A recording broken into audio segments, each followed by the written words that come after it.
Graça e paz, queridas irmãs, queridos irmãos.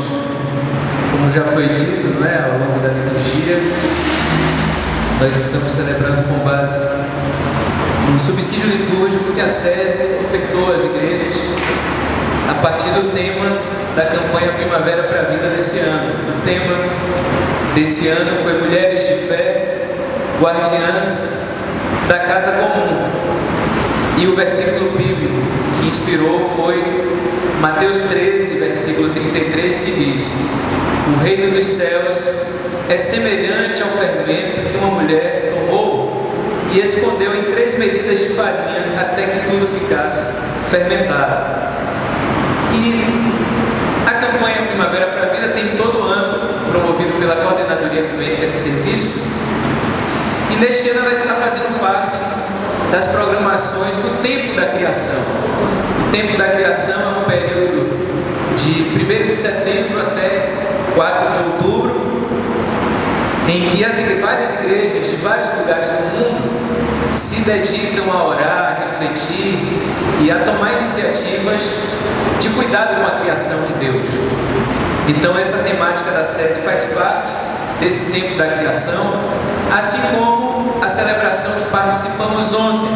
Ontem algumas pessoas aqui da igreja participaram dessa celebração lá na Capela Anglicana, que fica no Cemitério dos Ingleses. Teve uma caminhada primeiro e também participamos de uma celebração muito bonita, de uma bela comunhão entre irmãos e irmãs de várias igrejas, presbiterianos, anglicanos, luteranos, católicos romanos, batistas, luteranos, pessoas de diversas igrejas que participaram dessa celebração conjunta do Tempo da Criação, que é esse período especial em que igrejas do mundo todo, vinculadas ao movimento ecumênico, celebram, agradecem a Deus pela criação, pela Mãe Terra, pelo ar que respiramos, pelos alimentos, pela água, pelo fogo, como cantamos no início, pela nossa vida, nós que fazemos parte da criação de Deus, pelos vários seres vivos, e agradecemos, louvamos a Deus, também reconhecemos que a criação não está sendo tratada como deveria. Infelizmente, o ser humano não só está em guerra entre si, mas pode-se dizer que no nosso tempo o ser humano está em guerra contra a própria criação. A criação geme dores de parto, como tem no texto lá em Romanos, em que Paulo diz que a criação geme dores de parto. E essa realidade está sendo vivida hoje. A criação tem sido muito maltratada, como já foi lido aqui. Esses processos econômicos de mineração, o agronegócio, o garimpo, e tantas formas em que o ser humano lida com a natureza, que destrói, que maltrata, que faz a criação sofrer. E quando a criação sofre, nós também sofremos. Quando nós ferimos o equilíbrio perfeito que Deus criou na criação, a criação reage, ela se desequilibra, e aí estão essas secas que nunca aconteceram em tantos lugares. Lugares que eram floresta, como na Amazônia, agora são verdadeiros desertos. É uma coisa que a gente chora de ver, como ouvimos no Baianão Ecumênico, um depoimento de uma mulher indígena que disse: hoje nós não temos nossos rios lá na Amazônia, hoje nós não temos mais nossos rios em que nós pescávamos e nos alimentávamos do nosso peixe. A água agora é envenenada de mercúrio. Se nós comemos o peixe, nós nos envenenamos. Não podemos nos banhar, não temos mais aquele verde. E ela disse: nós sofremos no nosso próprio corpo o sofrimento que está sendo imposto à terra. E em vários lugares do mundo isso está acontecendo. A poluição, a destruição das matas, em nome da ganância, muitas vezes, da injustiça. E a nossa própria cidade, como falei no ano passado, é a capital que menos tem árvore no Brasil. E as nossas áreas verdes estão ameaçadas, infelizmente, pela nossa prefeitura. Nós precisamos estar atentos, igreja, sociedade civil, para denunciar e dizer que nós precisamos cuidar da nossa cidade, cuidar dos verdes, das matas, porque isso tem a ver com o ar que a gente respira, tem a ver com a água que nós bebemos, tem a ver com o bem-estar de todas as pessoas. Então, a criação sofre e geme dores de parto, E esse tempo da criação é um tempo especial de refletirmos sobre isso, de orarmos, pedindo a Deus que nos mostre caminhos de transformação, que nos mostre caminhos de ter uma outra relação com a terra, uma relação respeitosa, que possamos inclusive aprender com os povos originários, os povos indígenas e quilombolas, que conseguem ter uma relação muito mais harmoniosa, respeitosa com a natureza. Orarmos também para que Deus toque no coração dos poderosos deste mundo.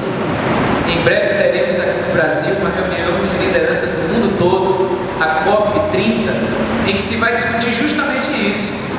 A criação está sendo destruída e é preciso fazer alguma coisa, com urgência. Nós possamos orar para que Deus toque nos corações e ilumine as lideranças do mundo, para que esse processo de destruição possa parar, nós possamos cessar essa guerra com a criação e passar a amar a Mãe Terra, porque como os próprios indígenas dizem, nós respeitamos a nossa mãe, cuidamos da nossa mãe, e vocês, e reconhecemos que a terra é nossa mãe, e aí eles dizem, e vocês, homens brancos, como é que maltratam tanto a própria mãe, poluem, enchem de veneno, destroem a terra que é nossa mãe. Então o chamado, a reflexão, a mudança, a oração e a ação.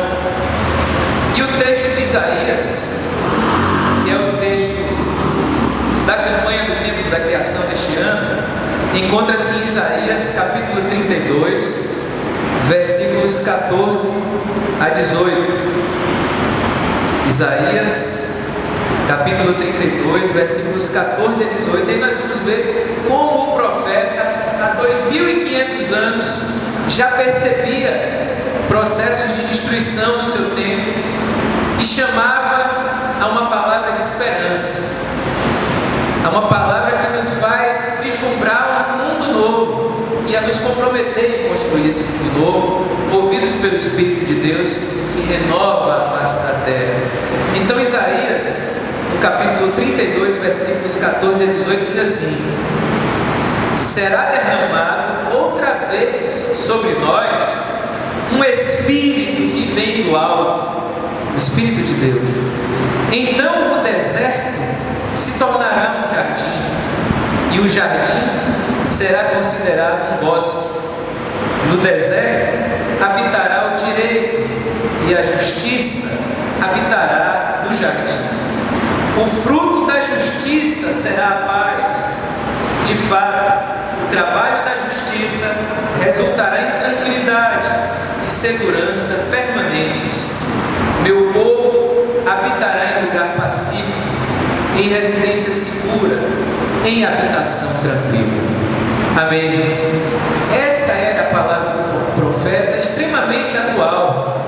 E aqui o profeta Isaías nos mostra como ele enxergou além, como ele teve uma visão ampla, ele vislumbrou uma comunhão profunda e ampla com Deus, não só do ser humano, como toda a criação.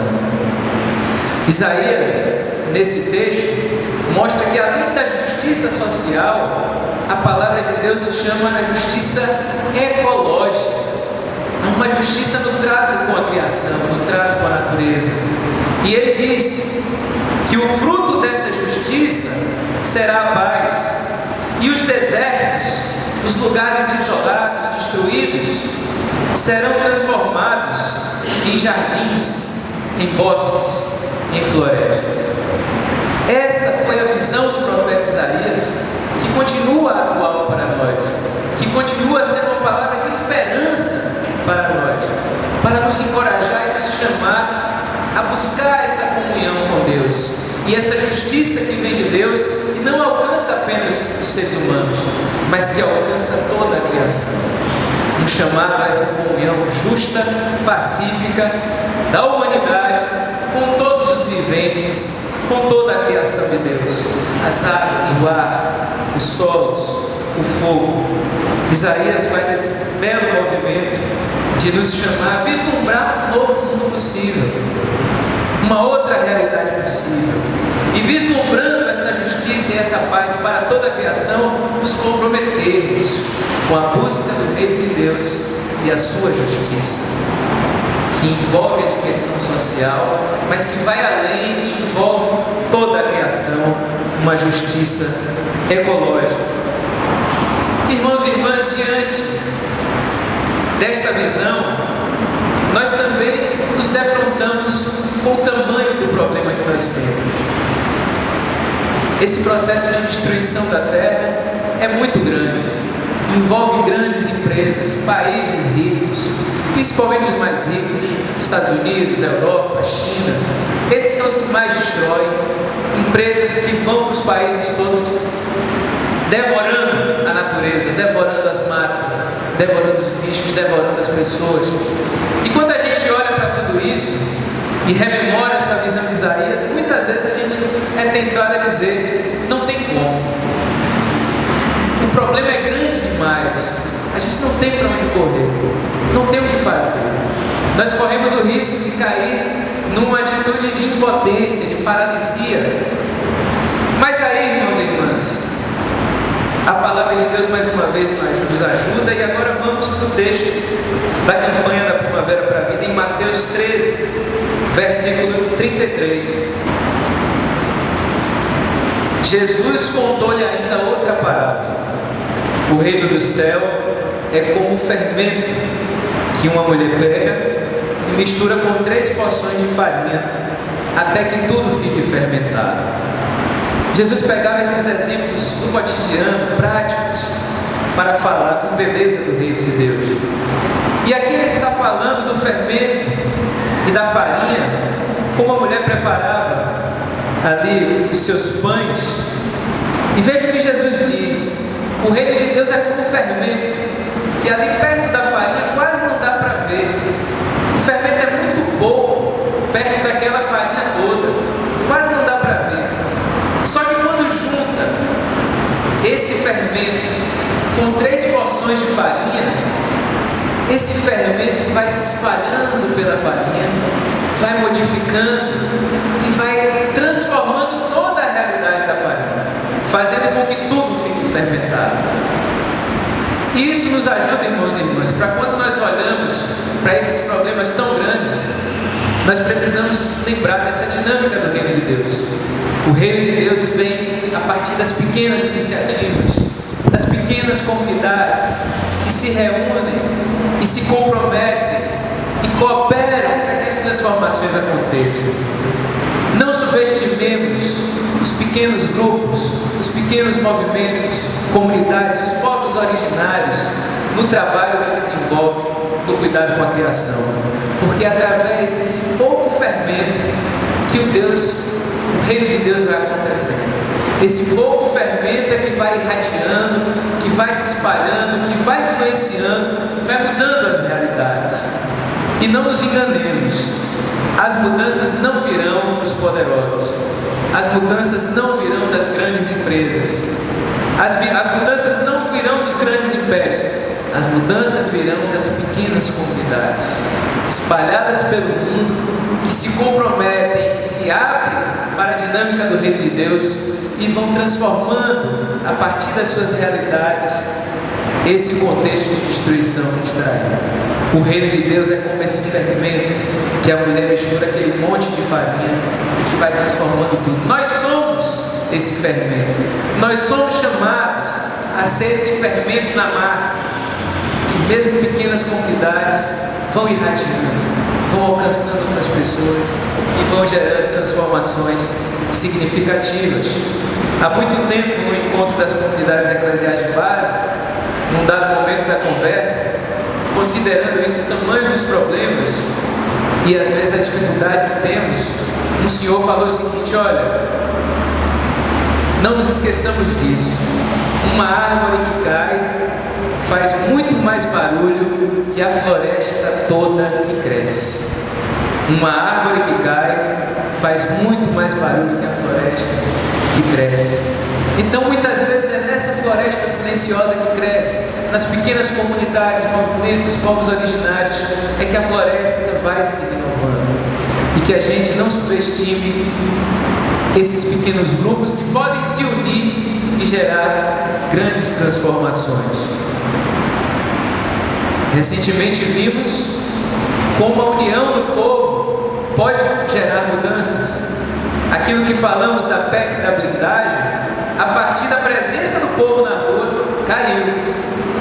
Então, muitas vezes, subestimar a força da união é justamente uma estratégia para manter os poderes.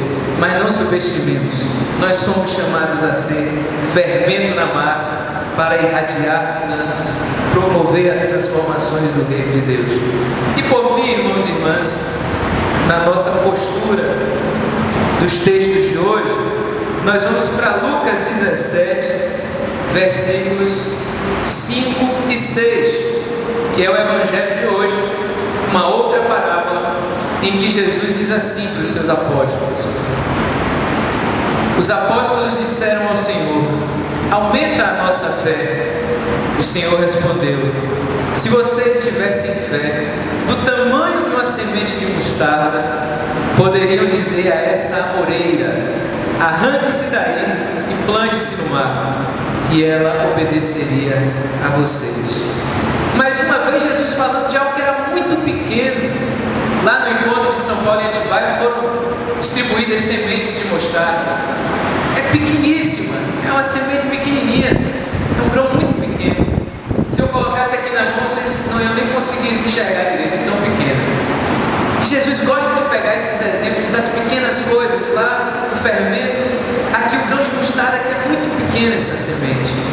E ele vai dizer aos seus apóstolos que pedem para ele: Senhor, aumenta a nossa fé.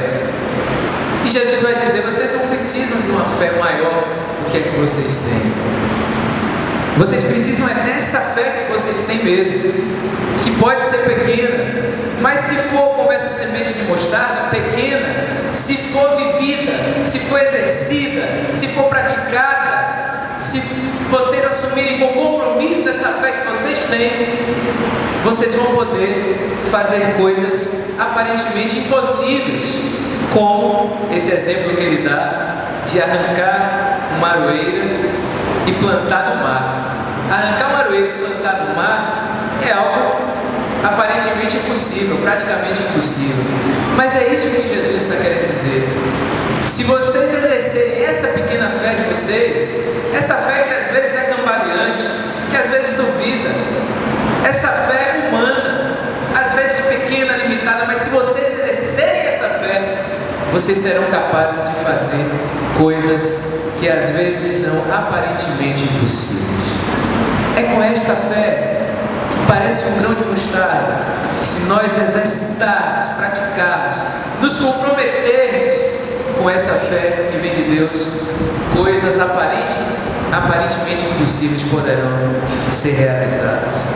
Inclusive, sermos fermento na massa, que irradia e muda toda a massa. Inclusive, gerarmos transformações conforme aquela visão de Isaías, em que, com o agir de Deus e a nossa resposta de fé, desertos são transformados em mares e lugares secos são transformados em mananciais. Então, que o nosso bondoso Deus nos ajude a exercer essa nossa pequena fé, porque essa pequena fé bem vivida pode realizar o impossível, e que possamos ser pessoalmente, enquanto comunidade, fermento na massa, nos juntando com outras comunidades para ser fermento na massa. Esse fermento que às vezes é ali discreto, pequeno, quase não dá para ver no meio da massa, mas que está irradiando e mudando tudo, mudando a face da terra, sendo instrumento nas mãos do Espírito de Deus que vem e renova a face da Mãe Terra. Que assim o nosso bom Deus nos ajude. Amém.